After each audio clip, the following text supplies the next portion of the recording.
hustle. Lobbing. Wembanyama! He's unbelievable, folks. Okay, so LeBron James famously called him an alien, right? A generational talent that just looks like he was literally dropped from another planet. But in this explainer, we're gonna look right past that whole supernatural nickname. We're diving into the deeply human, honestly beautifully cinematic story of how Victor Wembanyama was actually forged. We're talking about the emotional journey of a kid from the French suburbs who just had this absolute burning obsession with greatness from day one. And I really want to set the tone right out of the gate with this quote. Victor himself said, "I was probably born with that will to do things differently and do things my way." That right there, that's the whole thesis. His entire journey is defined by this absolute, relentless refusal to be put in a traditional box. This isn't just a story about a guy who happened to grow exceptionally tall, you know? It's a story of rebellion, a fiercely independent mind protecting its own vision of what basketball could actually be. All right, Section 1, the alien's DNA. I mean, just look at this family breakdown. Scanning down this list, you realize pretty quickly that his greatness wasn't just some random accident. It was literally built over 3 generations. His father, Felix, was a 6'6" track and field athlete who actually taught Victor the mechanics of jumping and running. He even coached him on how to climb stairs to optimize his physical development. Then you have his mother, Elodie, a 6'3" former pro, who, alongside his grandfather, Michel, passed down the absolute blueprint for basketball dominance. Toss in his sister Eve winning European championships and his brother Oscar eyeing the NBA, and yeah, basketball wasn't just a game in their household, it was literally the air they breathed. But here's where it gets kind of fascinating. His early childhood in the quiet suburb of Les Chenets wasn't just some rigid, soulless basketball factory. Not at all.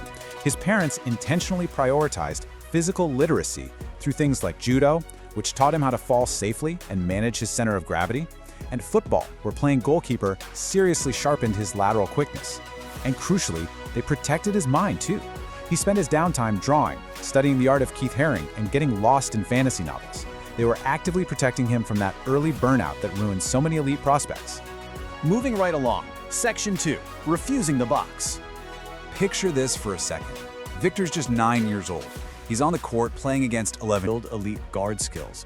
They actually made him dribble wearing thick soccer gloves to develop his finger pad control. And Victor was so obsessed with perfection that when his coach noticed a tiny flaw in his shooting hand, Victor literally spent days sleeping with pieces of paper wedged between his fingers until his form was completely flawless. Crazy, right? He actively rebelled against normal development. Case in point, when he was just 14 years old, the legendary Spanish club FC Barcelona offered him a spot in their academy, and he turned it down.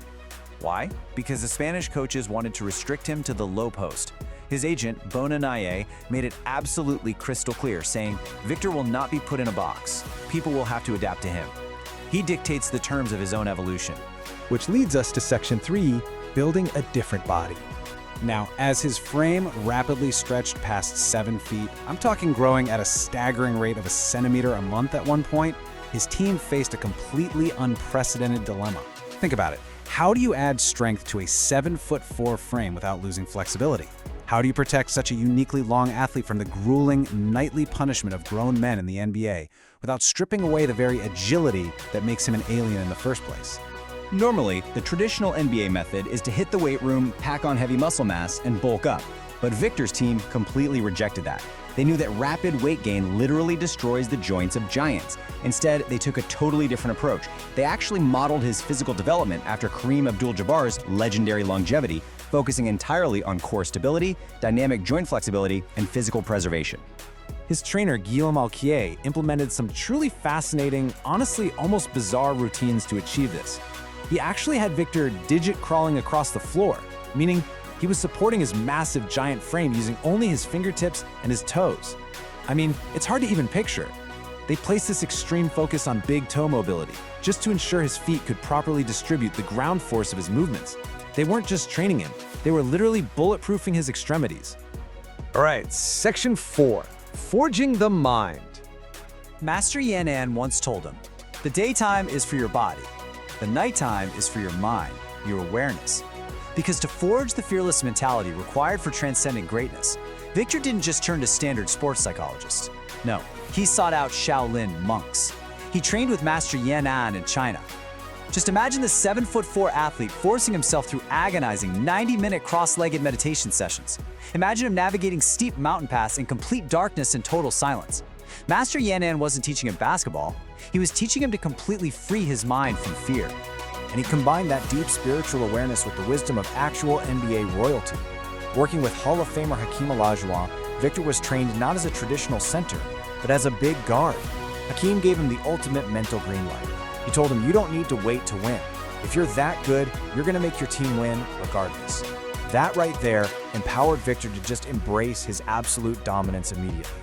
Which brings us to our final chapter, Section 5, Dominating the NBA. Tracing his path from his 2019 pro debut all the way to draft night, his strategic rise through the French leagues was an absolute masterclass in development. He makes his debut at just 15. He wins a title with Asvel, but then, in a move that honestly confused a lot of people at the time, he leaves Tony Parker's Asvel to join Metropolitan's 92. Why would he do that?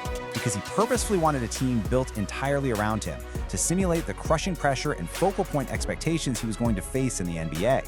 And you know what? It worked flawlessly. He became the youngest MVP in league history right before being drafted #1 overall by the San Antonio Spurs. And the payoff for all of this preparation has been absolutely historic. Just look at this massive achievement. In the 2020, think about that for a second. That emotional 8-year-old kid running fast breaks in France, crying when he got scored on, had officially evolved into an absolute unstoppable defensive terror on the NBA's biggest stage. By absolutely refusing to be put in a box, Victor Wembanyama didn't just join the NBA. He broke it, and he rebuilt it in his own image.